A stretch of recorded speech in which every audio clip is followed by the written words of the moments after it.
everyone, and welcome to podcast number 3. I'm Christina of Dragon Fitness, and we've also got Phil here as well.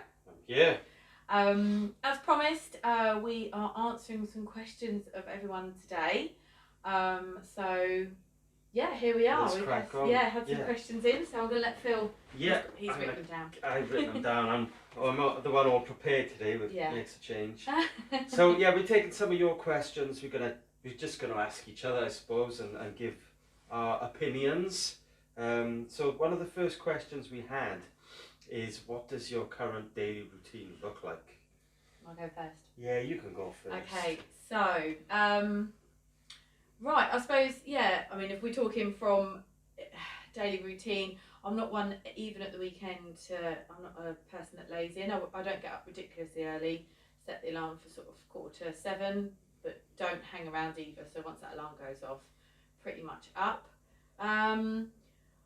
Until recently, I never really had much breakfast, and I think doing my challenge that I'm doing now has made me more aware of what I'm eating and when I'm eating it. But I do always start my day with that coffee. Gotta love a coffee. Gotta love a coffee. So I mean, at the moment, I, as you know, most people know, I'm doing my challenge. So every day I have to factor in 2 workouts, which ultimately, number one is early in the morning. If I'm not going to attend one of our own sessions, our morning ones, I will try and crack on as soon as possible to get the first one done, and it's one of our workouts, whether it's a home workout that we offer people. I don't really know. I mean, are we talking everything routine or? Yeah, so you wake up, roughly that time every day. You get a lot of food. Get your coffee down. You get your coffee down. You get your workout in. I suppose what might be, it's quite a broad question. So, what sort of, do you like breakfast, lunches, dinners? What are they like at the minute, I'm sticking to quite a strict food plan, which, as I say, to try and fit it.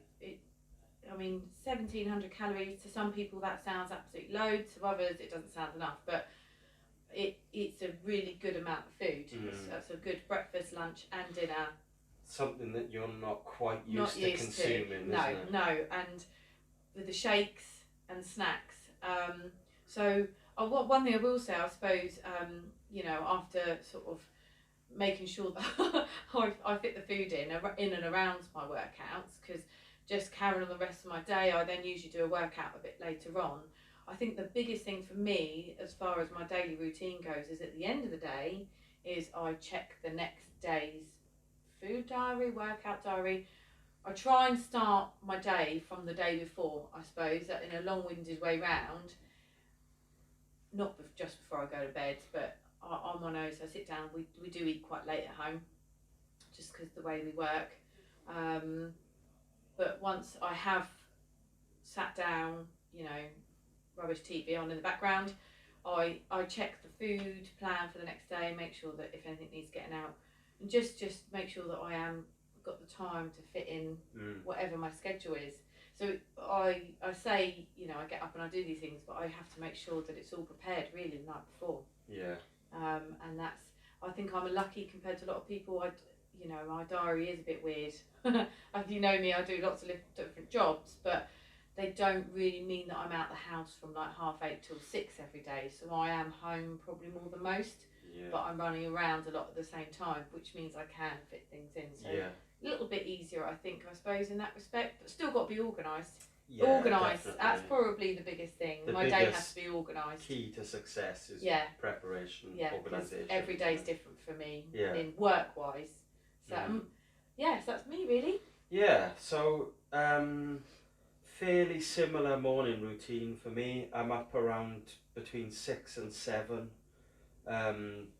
Front half of the week I'm normally in the gym for 6, half 6, and I'll get my first workout of the day in. Generally that's CrossFit, as I've mentioned in one of the other podcasts. Then back home for breakfast, normally something like porridge. I'll have a shake, just to get some protein in. And that's like the first thing in the morning. So by 8 o'clock I've worked out, I've had my breakfast, and then I'm on to my working day, which personal training. I'm fairly busy now.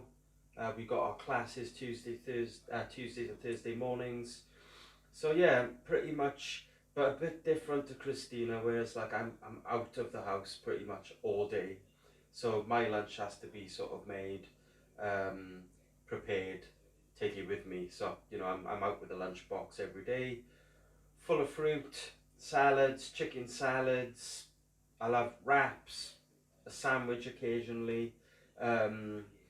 Sort of get my head prepared for the 77, the Dragon Legend Challenge, which Christina's doing at the minute. So I'm just starting to get myself in that routine, getting the calories in. Again, that's the calories for me are 2,700, so that's more than I'm... Huge more than yeah, it's quite a lot more than I'm eating now. So just trying to start to consume more and get used to having food with me. I think that's the thing, isn't it? Because hours can go by. Yeah, and having... And we can't dip out when you're doing the 2 workouts a day. Whatever you're doing, I think you've got to fuel yourself properly. Oh, definitely. I've worked out on occasions twice a day anyway, but not for like full weeks. You know, I haven't done that for 7 days. I've done it for 3 or 4. And on those days, you can find yourself that afternoon sort of dip. So if you're not fueled, you know, you're not eating... You need to be eating something pre-workout. Doesn't have to be big, but you need some fuel. And then after you work out, within an hour or two, you need a meal, really. So, yeah, I suppose we sort of trying to live and breathe what we teach. We had pretty good routines anyway, but now we sort of taking it to that next level.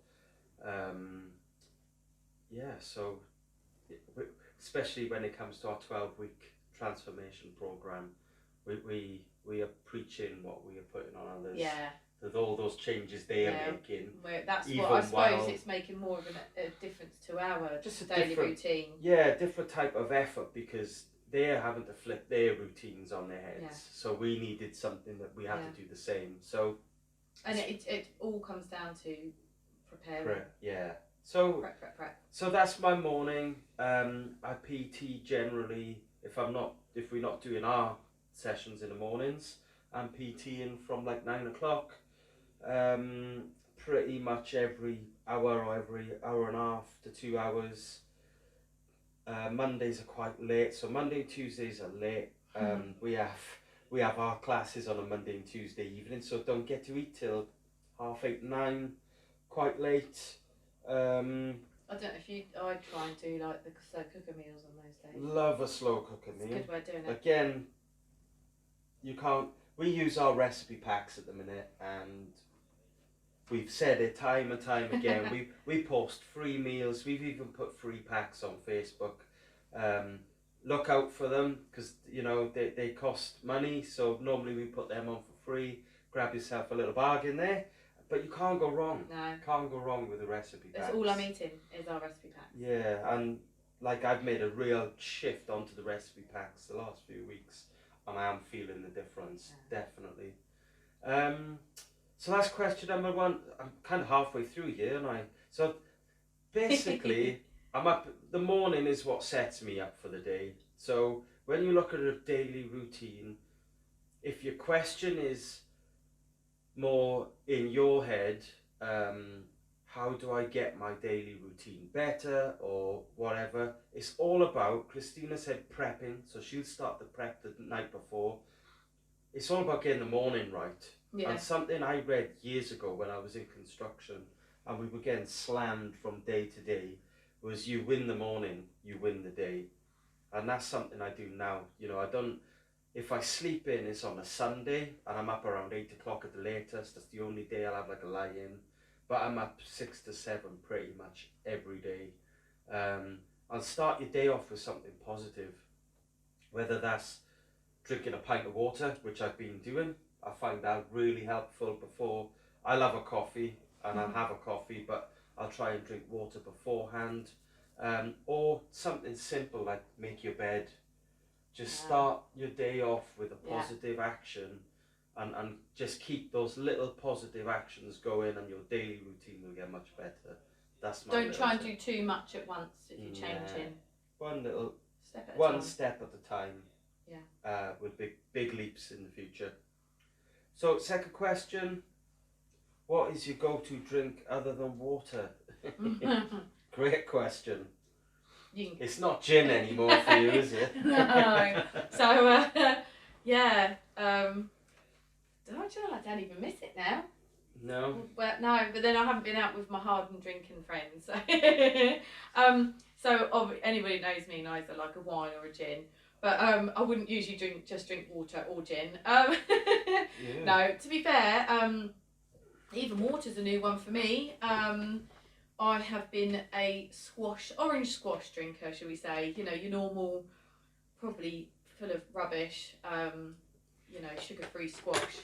Never had it particularly strong, but after years and years and years, I had my first filling this year at the ripe old age of 40, and I freaked because I've always been like, my teeth are amazing. They're not like the white of teeth, but they, I just always boasted that I never had a filling. So I know probably there's lots of other things, but it just made me think, actually, I'm just going to go to water.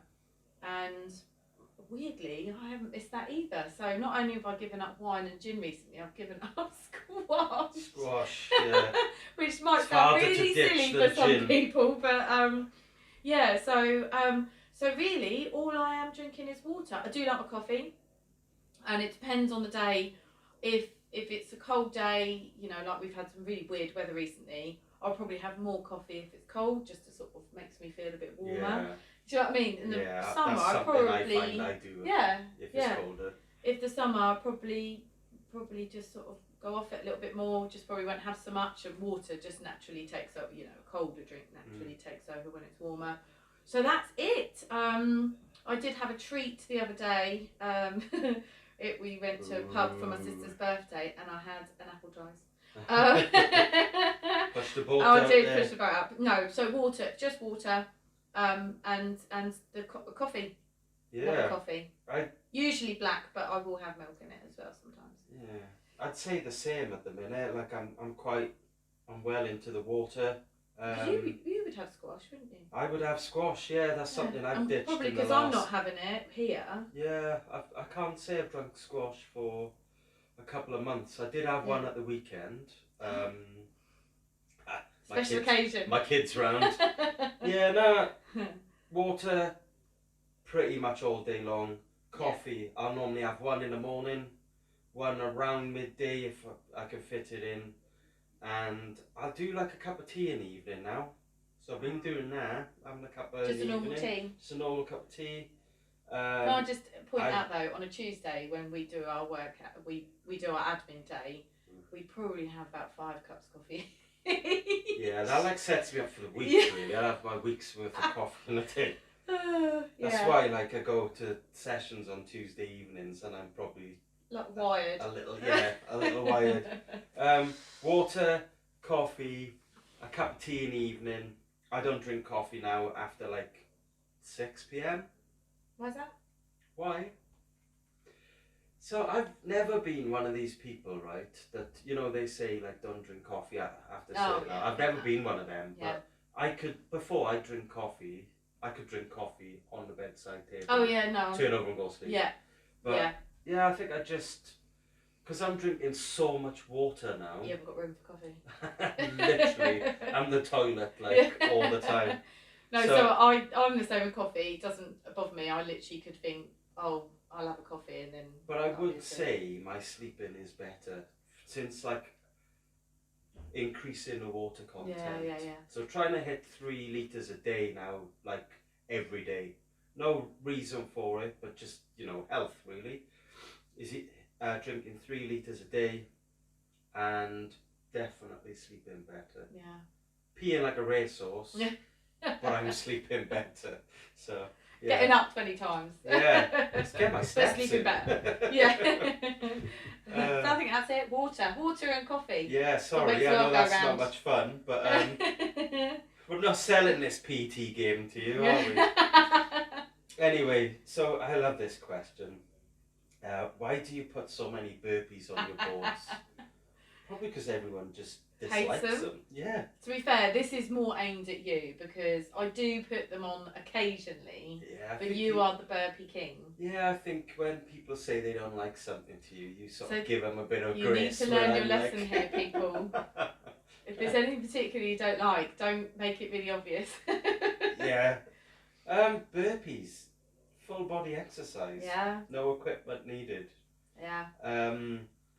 And can be done in different ways. Can be done in different ways, but it's a nice, a burpee really raises your heart rate. And what I like to do in my sessions, I like to do some weights, some cardio. I try and mix up the different styles of training. So like, you're doing 2 or 3 weighted exercises, then hit something like burpees in there, really ramps up the heart rate, and then go round again back on the weights. And it's trying to work those different energy systems, isn't it? You know, when your heart rate's now, almost at your max, you got to pick up a set of weights now on your next part of the circuit or part of the workout. Yeah. And it makes it so much different than when you were like, when you just started, when your heart rate's not high. Yeah. So try to, burpees might be at the end of a circuit, brief rest, back into your next circuit where your heart rate's now like 140 or 120 plus, whereas when you started it might have been 80 or 90. So yeah, it's good to sort of vary your training. Yeah, if we did everything we liked, we would never do it. Really. No, but it, like, as much as this might, you read stuff like this all the time, but doing things you dislike, or most people dislike a burpee because they are hard. Yeah. So like, let's speak open and honestly. Burpees are quite hard, aren't they? Yeah. Nobody likes them, probably because of that. And that was me a long time, like a couple of years ago, when we first went into lockdown. Actually, I hated burpees, but then I set myself a challenge. Did you join in on this one? No, was that 100 a day? 100 burpees a day. No, I'm not. No. And I varied it up. I did, I do sets of 10. I time myself, so I do 10 burpees, have a minute off, do 10 burpees, and I got quicker and better. And when I become more efficient, I realised that, I don't hate a burpee so much anymore. It is about efficiency. It's about being efficient. Because although we say that you don't have to do a press up, a full burpee, in a way, they can be not easier, but you sort of pace yourself better. Whereas if you just do the sort of pop down up again, everybody does them so quick. Yeah.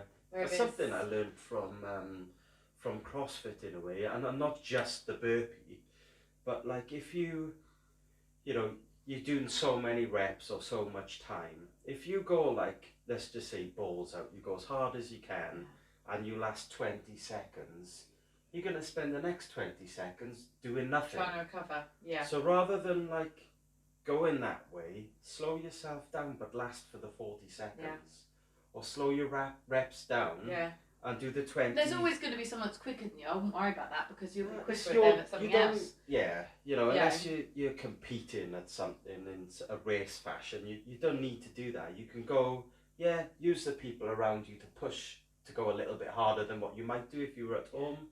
But it's about you and your journey. Yeah. Every session is about you. Yeah. It's not about who's next to you. We always say that, don't we? Don't look at the person next to you. Exactly. Unless it's Friday night boot camp. So there we go. We strung burpees out for a while. Yeah, I did there.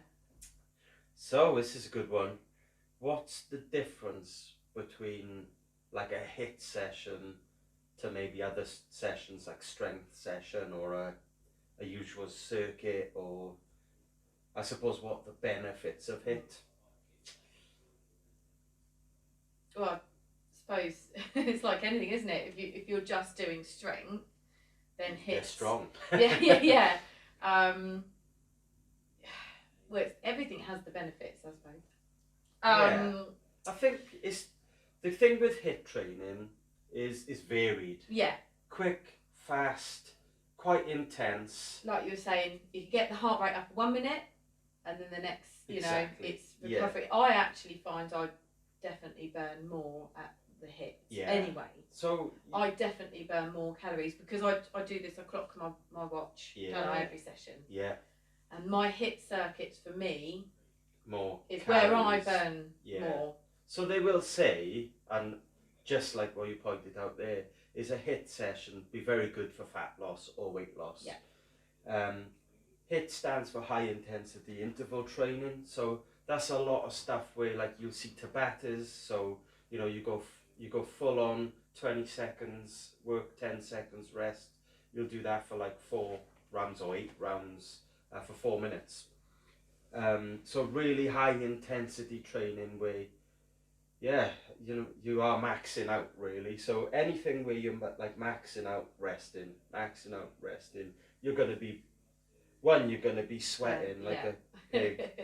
And 2, you're burning calories, right? So massive benefit of HIIT training, but I'd say trying to keep some structure to this question.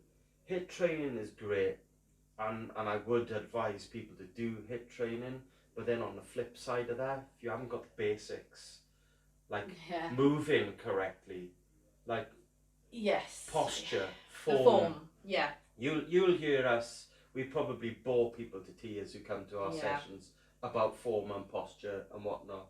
But if to exercise properly and move correctly, how we are meant to move, is better for the body overall, which is then better for health. Yeah. I think, for example, like, you know, for me, when I watch people hit up, you know, the circuits and HIIT, it's great if they can go 100 miles an hour, but if they're not doing it right, you're hurting yourself, or you're going to get hurt. You're going to get hurt, and you're not actually, like you say, you're not hitting what you should be hitting. So, prime example, we were talking about this yesterday. We have the air bike. So it's hard to explain if you don't know it. It's like a bicycle crunch. Yeah, bicycle crunch, and you know, some people can look like, you know, little bugs on their back, arms and legs are wiggling. And for me, I'm really, really we're really hot on form anyway, really, really, you know, and we sort of say if you're not extending those legs, there's an alternative, and I'd rather see someone slow it down and it's not even saying it's more basic, you know, yes, you'll not get that same intensity like the HIIT as in perhaps, but at least you're doing it right. So I think it's not always about the speed, it's about doing it like correct. Walking before you run scenarios. Absolutely, yeah. So HIIT. So HIIT, you know, still needs to be varied. Yeah, and that's another good thing, isn't it? You can throw a couple of exercises in and bang, you've got a HIIT session. Yeah. Can be done at home, outdoors, in the gym. People probably give you a few looks doing a HIIT session in the gym. I've done that, and people are just like, what's he doing? Just give you a bit of an odd look, but yeah, you know, HIIT training can be done anywhere. And it can be done differently every time. Yeah. You know, I've done, how many sessions have we done now, if you think of past year? God, and we'd never knowingly, we don't rewrite, don't ever rewrite the same session without, you know, so I think we start differently every time. Obviously we're going to be doing the same exercises. They have structure at the end They of the day. do have structure, but it's they're not always just 4 exercises. Yeah. I think that's the really good thing about HIIT. It can be really changed. Everything has a place, really. You know, HIIT training is that heart rate. You know, getting people to train in a higher heart rate zone for shorter periods of time. So, you know, you come to a session, we've got an hour. We've got a warm up, we've got a cool down and stretch. So that's 15-20 minutes of the hour gone on those elements. So you've got like a 40-minute window to, you know, get some weights, get some HIIT session in there, whatever the case may be. So very convenient HIIT training, especially when you're in a class format or, you know, other training sort of types. There's thousands, you know, you've got slow, steady state running, so going for a jog, going for a walk. It's all different training modalities, you know, and they're there for different reasons. Yeah. That's going to be more aerobic, cardio-based exercises. Yeah. HIIT training, you will gain some strength over time, but if you only do HIIT training I say this to a lot of my PT clients. It's like if you only run, you'll become a very good runner. You know, if you only run for 1 mile every time you go out, you'll be super efficient at 1 mile. But past that, you're gonna feel a difference. Yeah. Because you're gonna run 1 mile quick. Yeah. If you've got to then run 5 miles, how do you run 5 miles at your 1 mile pace? Yeah. So lots of different training types and scenarios. So, you know, HIIT training's good for getting our heart rate up. Walking's good for just cardiovascular.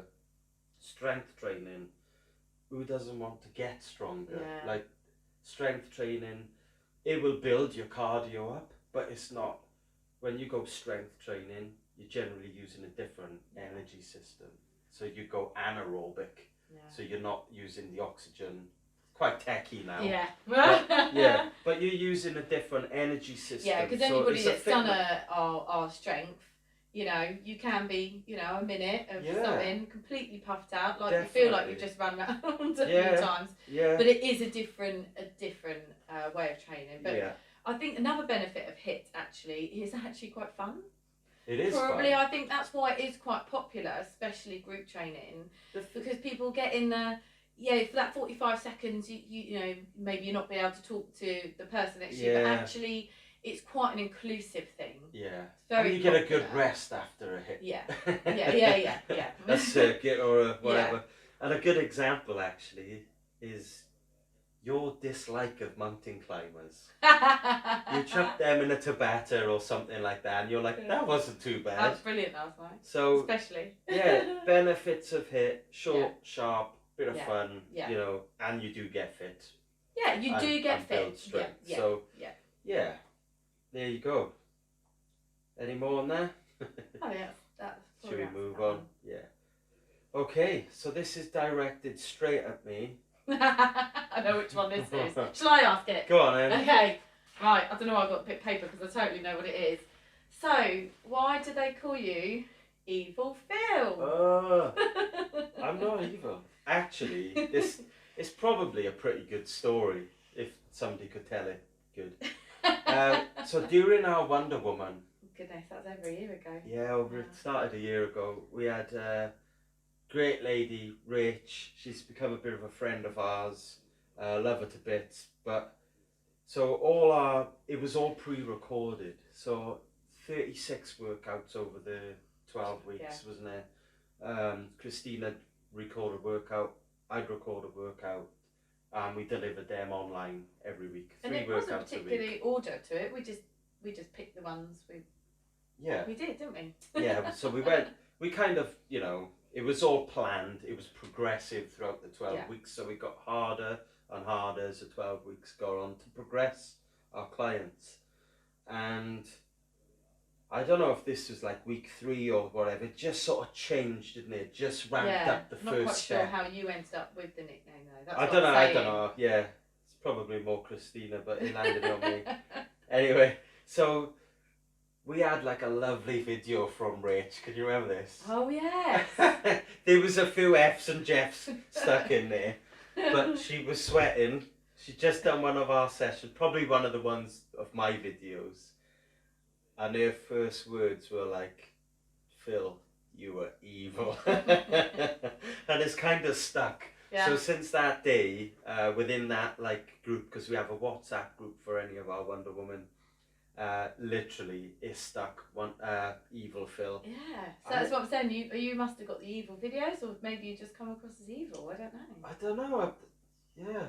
Because I stuck some burpees in there. We wrote the sessions together, and I don't know how we ended up picking the ones we were going to do, but so that's how Evil Phil came about. It's really, isn't it? And somehow it got out there to all the people that come to our circuits. Don't know how that happened.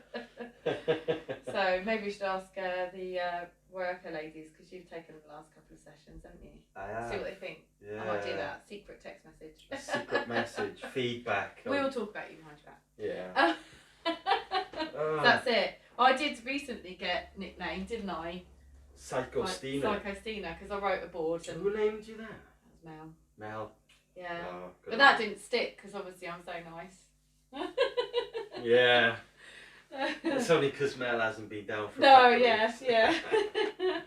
yeah. So, one of the most serious questions now. We're trying to like get a little bit more information on it, but to be fair, we personally didn't know much about this question. just how it come about really was body dysmorphia and using gyms. So, body dysmorphia is like where you're really unhappy about maybe your appearance or a body part, or generally it's probably the ab area. That's where I see most people having issues. Men, they want big abs, big biceps or whatever.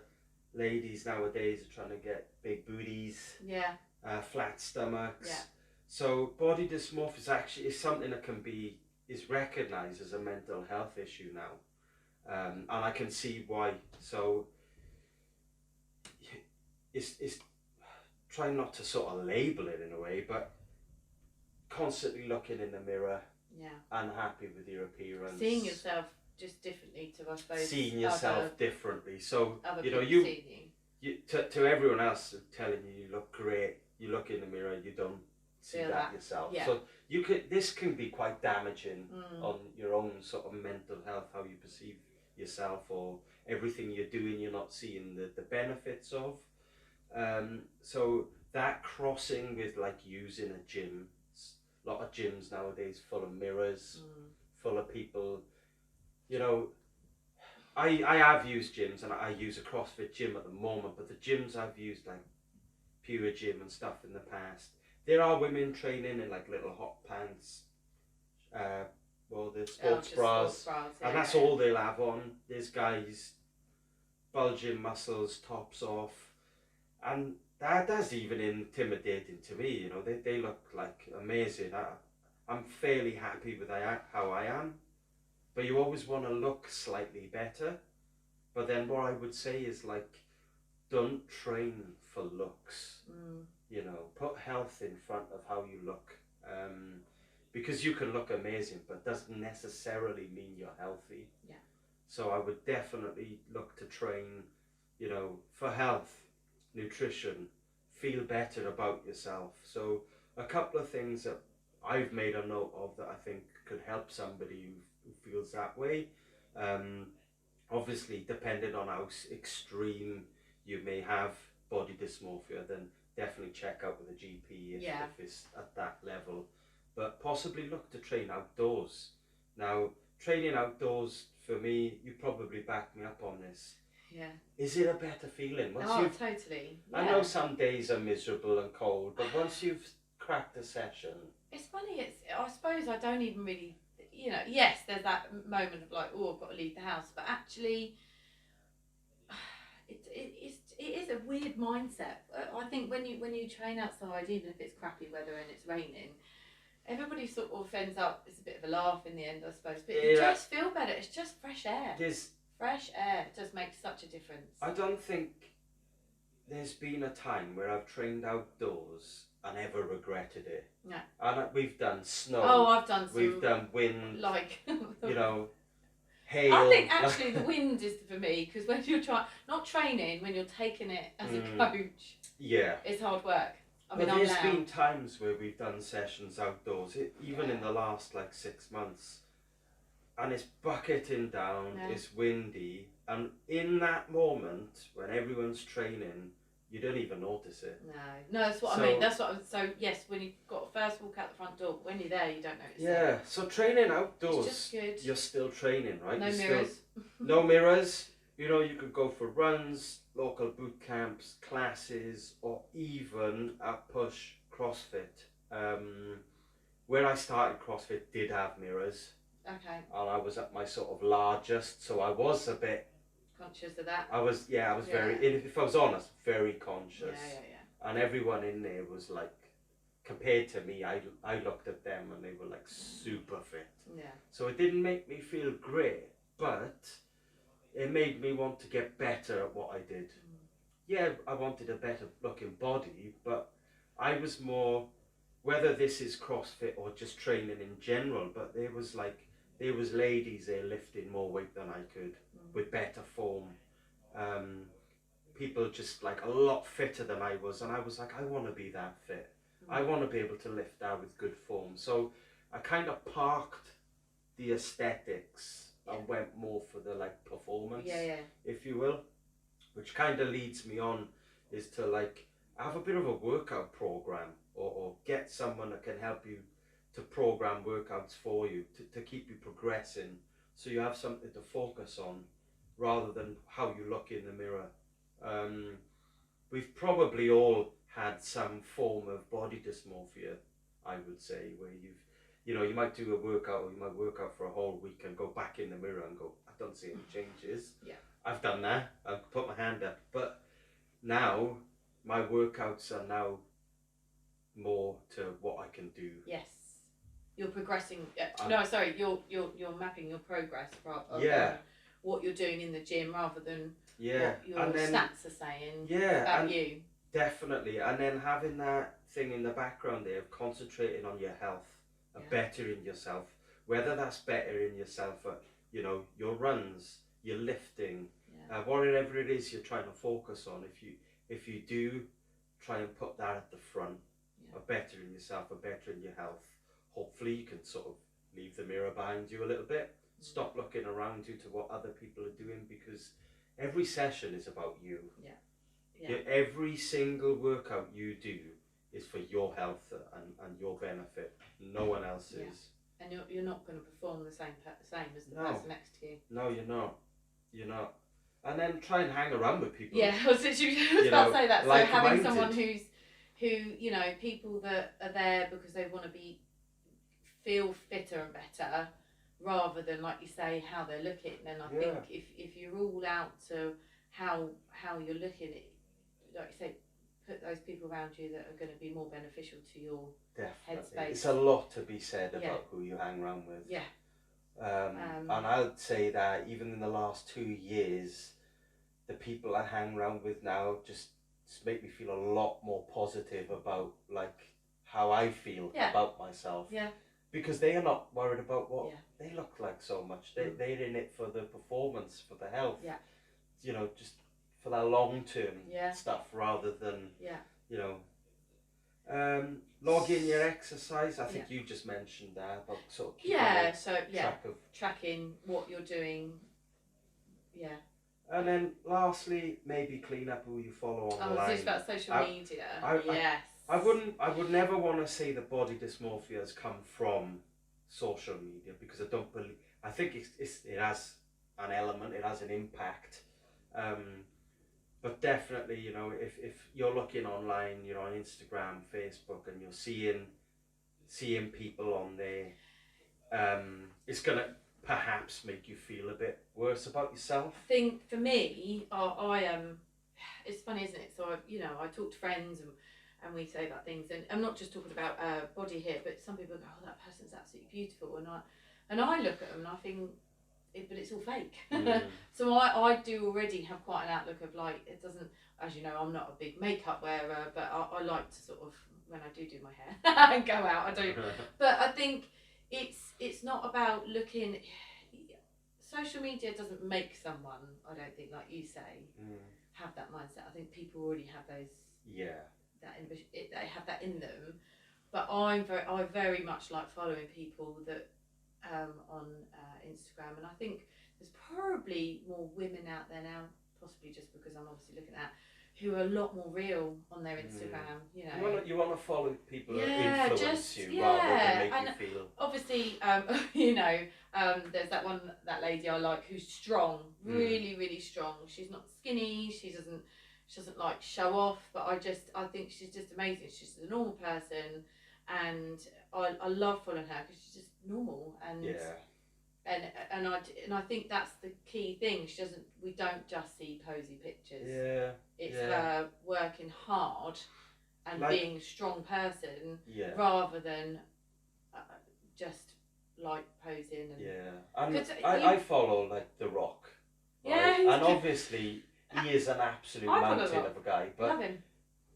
Like when he goes to the gym, he works his backside off, right? So that's that side of him, but then he's got this whole where he's side just where this dad. he's a dad, you know, he's a real person. Yeah. He helps people out who are less fortunate. Yeah. I mean, he gives some like mega truck away to like a fan. But he's like bulked, but he's done that forever, and I think you've got to remember that. But he only looks like the way he does when he's been pumped up at the gym. But we see, you know, like all these people. You see a lot of people on there that they've got themselves in good shape, and they've taken 1,000 pictures in different costumes, and you see that all year round. I think that's the thing. It's that's probably 10 minutes after somebody's done a workout, and you see the same pictures. She's taking a picture of my bicep earlier. What was those called again? Preacher curls. Preacher curls. That would have made an amazing shot. Yeah. Don't look like it now. Yeah, maybe that's it. But there you go. But that just goes to show you, like, there's certain people you can follow that influence you, and are like, do you know what? Fair play. They're working really hard.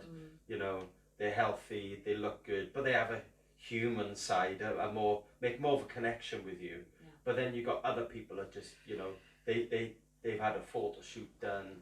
They looked great for that photo shoot, but for that one doesn't mean they're healthy. No. You know, at the end of the day, we're all on this earth once, and we want to be here as long as we can. Yeah. So I think if you are listening to this and you are someone that thinks, okay, this could be me, there is a lot of research out there. We're not experts. We just want people to be healthy and happy. Yeah. Getting to their goal, but I think, you know, there's different, I suppose, higher and lower level forms of this, and depends on where it has taken you. If you think you might have it, but we'd always say, you know, go and chat to someone. Yeah. You know, because it is. Don't need to be a hero. No. And there's always help, you know. Yeah. That's a really, really, you know, you've got to think about what is actually making you happy as a person. Yeah. Generally, working out should be one of those, really good, you know, a really good thing that makes you feel good. And if it's not making you feel good, then perhaps find a different form of training that does make you feel good. Yeah, absolutely. Okay, so that's our sort of serious 10 minutes. Yes. So we don't just mess around all the time. Look, we answer some serious questions. Another one, really, an excellent question, which we'll point now. We'll be able to answer, like, put something together for this podcast, but we want to do another podcast just on this subject. So what other health benefits are there by doing the 12-week warrior? So we've really pushed, you know, losing weight, if that's your goal, building strength, toning up, you know, our nutritional plan, but actually it was something that we haven't particularly sold as a thing, or mentioned, and it is something we really should, because it's really come up since our latest 12 warrior, is the mental health and the feel good factor, actually. And weirdly, we do mention it the whole way throughout, but it's not something we've put on our advertising, I suppose. Is actually, I won't name names, but we had a particular lady who didn't see a change on the scales, but a huge improvement on her centimetre loss. And she was sort of a bit, not sad, what's the word? I can't, a bit disappointed on that on a particular evening. I sort of come away and it was like, oh, it's really easy just to stand there and say, but I found and put something together, and actually the scales can be like your worst enemy, and actually it's about how good you're feeling. And you know, to close it different, if people mentioned it and we asked these questions, and her response was, actually, I feel fantastic, I'm feeling fantastic. And it's like, well, actually, that's more important. Like, it's not, at the end of the day, the 12-week warrior, if this is my opinion, okay, obviously we know what we're doing, we're professionals, we're trained and qualified to do this, but my opinion is, if you're spending 12 weeks on your health, getting stronger, getting fitter, changing some of your nutrition, you know, this is not a quick fix, you know. 12 weeks is not really a long time in terms of your lifespan, is it? So, no. like 12 weeks, we're trying to develop some good habits. So if you could come up, of course, we want you to lose weight if that's your goal. We want you to build muscle if that's.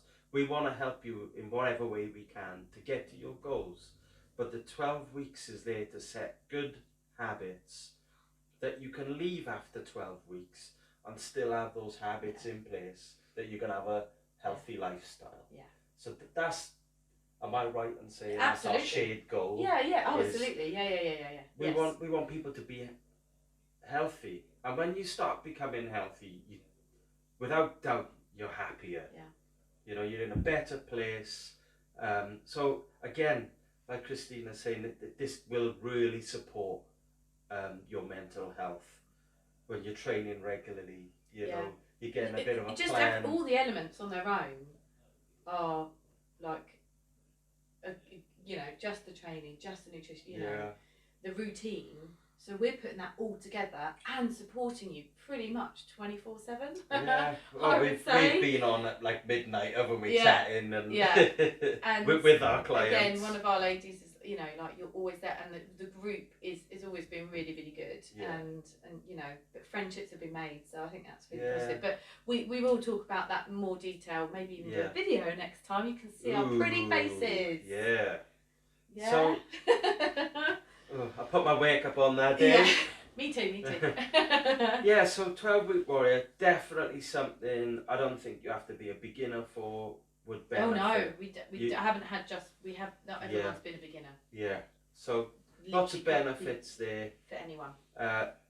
Health, so what are the health benefits? Mental health, massive one.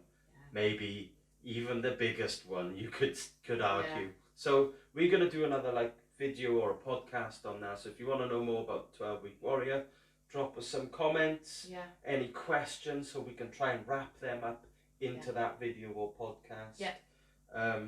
Yeah. That's been us, Dragon Fitness. Here we go again. Thanks for listening. See you soon.